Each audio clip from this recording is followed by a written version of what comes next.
एक तरह से अंतिम पड़ाव है मेरे जीवन का और एक मौका मिला है, तो इस मौका का लाभ हम जरूर उठाने का प्रयास करेंगे। जीतन राम मांझी भावुक हैं और फादर्स डे पर अपने पिता को कुछ इस अंदाज में याद कर रहे हैं। साथ ही साथ उन्होंने एक जो बयान दिया है जिसमें कहा है कि वो जीवन के आखिरी पड़ाव पर है। नमस्कार, दर्श न्यूज में आपका स्वागत है। मैं हूं अनुराग। जीतन राम मांझी जो केंद्र में मंत्री बने हैं, बिहार के मुख्यमंत्री रह चुके हैं और अब उन्हें केंद्र में मंत्री बनाया गया है और एक भारी भरकम विभाग भी दिया गया है, यानी MSME का जिम्मा उन्हें दिया गया है। केंद्रीय मंत्री बने हैं, कैबिनेट मंत्री के तौर पर उन्होंने शपथ ली है। उसके बाद से लगातार जीतन राम मांझी एक्टिव हैं।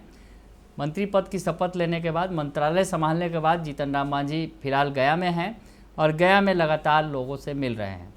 इस दौरान उन्होंने दिल की बात कही है। हालांकि उससे पहले आपको फादर्स डे के बारे में बताएं, क्योंकि आज फादर्स डे है। 16 जून को पूरे विश्व में फादर्स डे मनाया जा रहा है।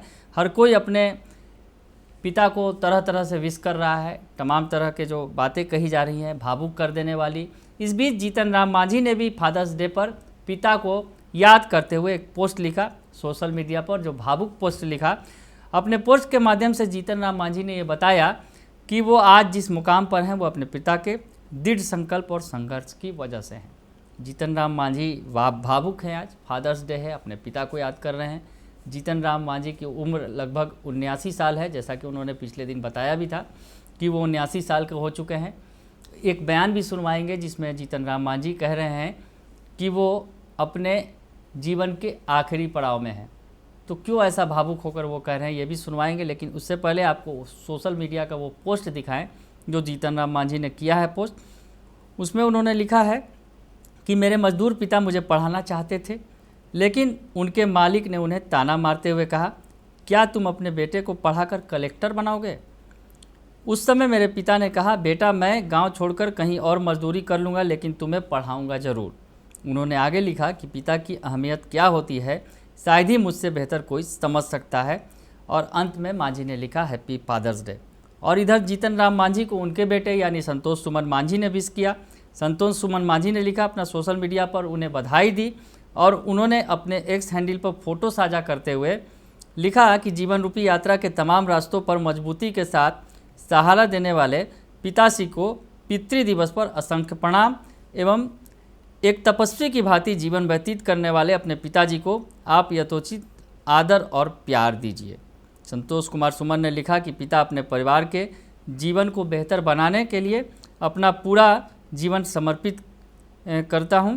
आज फादर्स डे के अवसर पर उनके सेवा ने खुद को समर्पित करके संकल्प लें। तो पिता दिवस है, अगर कहें कि फादर्स डे है, और फादर्स डे पर पिता पुत्र की ये बॉन्डिंग भी देखने को मिली। दोनों एक दूसरे को, दोनों ने बधाई दी अपने अपने पिता को। लेकिन इधर जीतन राम मांझी गया में थे, एक बयान दे रहे थे और उस दौरान उन्होंने कह दिया कि वो जीवन के अपने आखिरी पड़ाव पर हैं। दरअसल उनसे चर्चा हो रही थी उनके मंत्रालय के बारे में कि क्या कुछ है, उन्हें जो मंत्रालय मिला है उसमें किस तरह से काम हो सकता है।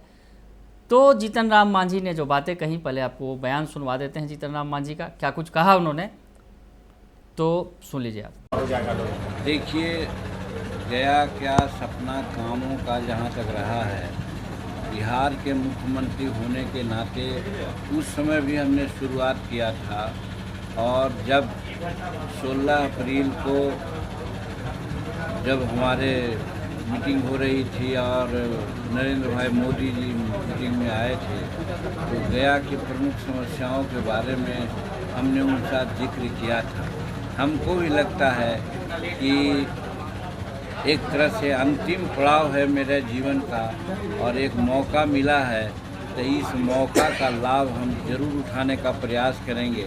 लेकिन इतनी बात जरूर करते हैं कि भाई कर्मण्येवाधिकारस्ते, काम करने का अधिकार हमको है।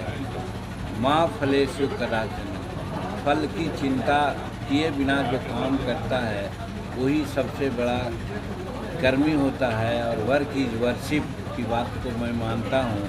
तो पूरी निष्ठा के साथ गया के जर्रे जर्रे की समस्याओं से हम अवगत हैं, सबको पूरा करने का प्रयास करेंगे। विशेष करके जो विभाग हमको मिला है वो विभाग में गया, बिहार और भारत के बेरोजगारों का उत्थान करने की संभावनाएं है। उसमें छोटे छोटे सूक्ष्म रोजगार से लेकर के मध्यम वर्ग के रोजगार तक के यहाँ काम करने की संभावना है। हम प्रयास करेंगे कि बिहार के जो युवा लोग पलायन करते हैं वो पलायन नहीं करें, उनको घर ही में रोजगार मिल जाए। और माननीय नरेंद्र मोदी जी की यही इच्छा थी और विभाग देते हुए उन्होंने एक कहा है कि मांझी जी हम अपने सपनों का विभाग आपको दे रहे हैं, इसको आप देखें। तो स्वाभाविक है कि वहाँ से भी मुझे सहायता मिलेगी। बिहार सरकार के भी लोग सहयोग करेंगे और दोनों के सहयोग से हम बिहार को, गया को ज़रूर अच्छा से अच्छा सेवा देने का काम करेंगे। ऐसे जो होल भारत के बेरोजगारों के बारे में भी हमारी चिंता रहेगी, उनकी बेरोजगारी दूर करेंगे। कैसे मध्यम उद्योग और लघु उद्योग सक्षम हो, सार्थक हो और लोग यहाँ निवेश करें, यहाँ के लोग बाहर सामान भेजें और छोटे जो माइक्रो इंडस्ट्रीज होती है जिसमें हमारे घर द्वार की बेटियाँ, बहू और नौजवान बहुत कम पूंजी में भी काम करते हैं, उसका भी कैसे प्रचार प्रसार हो, उनको कैसे प्रशिक्षण मिले, कैसे बैंकों से लोन मिले जिसको सहायता दे सकें। सब्सिडी काफ़ी है, सब्सिडी समय पर मिल जाए। इन सब सारी बातों को जेहन में हम लाया है और ला करके हम लोगों को रोज़गार देने का जो फैसिलिटी है उस फैसिलिटी को हम बढ़ाने का काम करेंगे। तो सुन लिया आपने कि जीतन राम मांझी क्या कर रहे हैं। जीतन राम मांझी दरअसल अपने मंत्रालय के बारे में बता रहे थे। इस दौरान उन्होंने कहा कि जीवन के इस अंतिम पड़ाव पर मुझे इतनी महत्वपूर्ण जिम्मेवारी दे दी गई है। अंतिम पड़ाव की उन्होंने चर्चा की। हालांकि जीतन राम मांझी स्वस्थ हैं और उनके स्वस्थ होने की हम कामना करते हैं, लेकिन जिस तरह से उन्होंने भावुकता में बस ये बात कही और कहा कि जिस तरह से उन्हें इस मौके पर, इस उम्र के पड़ाव पर उन्हें ये महत्वपूर्ण जिम्मेवारी दी गई। दरअसल वो अपने मंत्रालय के बारे में बता रहे थे। MSME यानी लघु सूक्ष्म और मध्यम उद्योग जो है, जो उनके जिम्मे आया है, काफ़ी एक महत्वपूर्ण मंत्रालय है, वो ये बता रहे थे और कह रहे थे कि इस मंत्रालय की जिम्मेवारी जब उन्हें पहले मिली थी, जैसा कि कल उन्होंने कहा भी था, तो उन्होंने सिर पीट लिया था, समझ नहीं पाए थे कि आखिर क्या है। PM मोदी के पास जा रहे थे तो PM मोदी ने उन्हें कहा कि आपको मैंने अपने सपनों वाला विभाग दिया है, इसमें काफ़ी कुछ करना है आपको। उसके बाद जीतन राम मांझी शांत हो गए और उसके बाद उन्होंने कहा कि ये सचमुच एक महत्वपूर्ण मंत्रालय है। तो जीतन राम मांझी इन अनुभवों को साझा कर रहे थे। उस दौरान भावुक होकर उन्होंने कहा कि जीवन के आखिरी पड़ाव पर उन्हें एक बड़ी जिम्मेवारी PM नरेंद्र मोदी ने सौंपी है, जिसमें वो काम करके दिखाना चाहेंगे, बेहतर करना चाहेंगे। ये कह रहे थे जीतन राम मांझी। यानी जीतन राम मांझी भावुक हैं, पिता को लेकर भी भावुक हैं, प्लस जो अपने जिस तरह से उन्हें जिम्मेवारी दी गई उससे भी लेकर जीतन राम मांझी भावुक हैं और कहीं ना कहीं चर्चा कर रहे हैं कि वो अपने जीवन के अंतिम पड़ाव पर हैं, लेकिन इस पड़ाव पर भी उन्हें बड़ी जिम्मेवारी PM नरेंद्र मोदी ने सौंपी है, जिसे वो पूरा करके दिखाएंगे। बने रहिए दर्शन न्यूज़ के साथ, तमाम खबरों से आपको अपडेट रखेंगे। फिलहाल के लिए इतना ही, धन्यवाद।